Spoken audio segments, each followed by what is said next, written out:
안녕하세요. T의 심리학입니다. 사람들이 왜 나한테 대하는 태도가 이렇게 무례할까? 내가 동네 북인 걸까? 왜 자꾸 선을 넘지? 왜 이렇게 무리한 요구를 할까?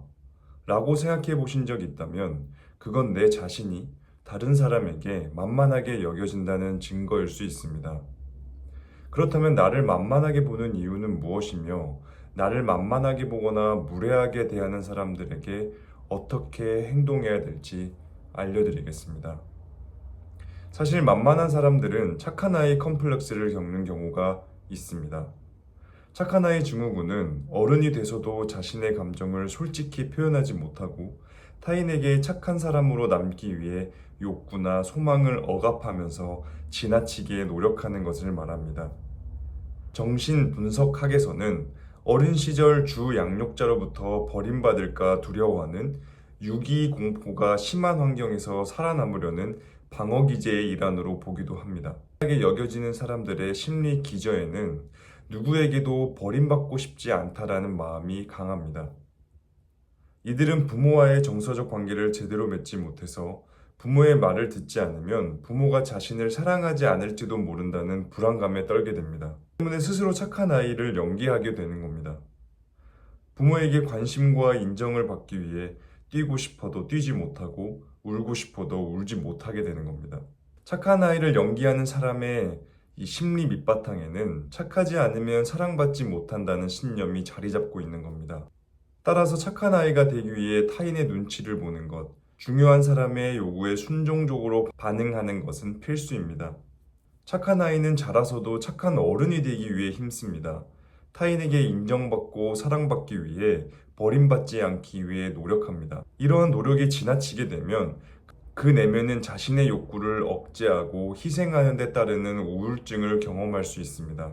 따라서 이들의 특징은 첫 번째, 언제나 밝고 명랑하다는 겁니다. 화가 나거나 짜증이 나더라도 자신의 감정을 겉으로 드러내지 않습니다. 두 번째는 작은 것도 양보하기 위해 노력합니다. 다른 사람의 부탁을 거절하지도 못하고 싫어하는 티를 내지도 못합니다. 다른 사람의 일을 먼저 해결해 주기 위해 자신의 중요한 일을 미루기도 합니다.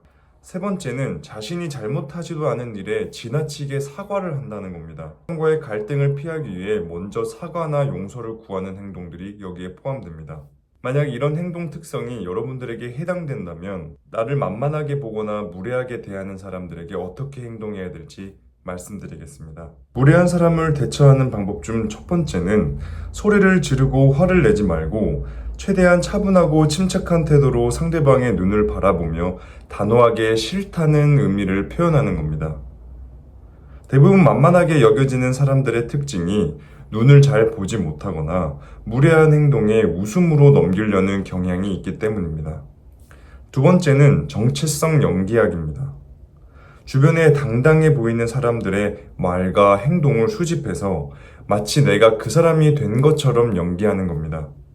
처음에는 어색하게 느껴질 수도 있지만 지속적으로 연기하다 보면 그 정체성이 어느새 나의 것으로 만들어져 다른 사람들이 볼 때 내가 당당한 사람으로 보여질 수 있습니다.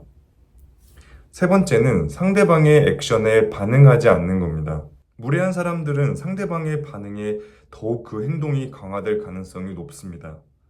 만약 무례한 사람이 액션을 취한다면 아예 반응을 하지 않음으로써 그 강화를 소거시키는 방법이 있겠습니다.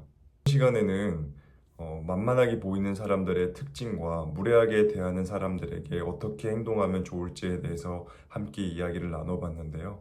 이 영상을 통해서 조금이나마 여러분들의 삶에 도움이 되기를 진심으로 소망합니다. 네, 시청해주셔서 감사합니다. T의 심리학이었습니다.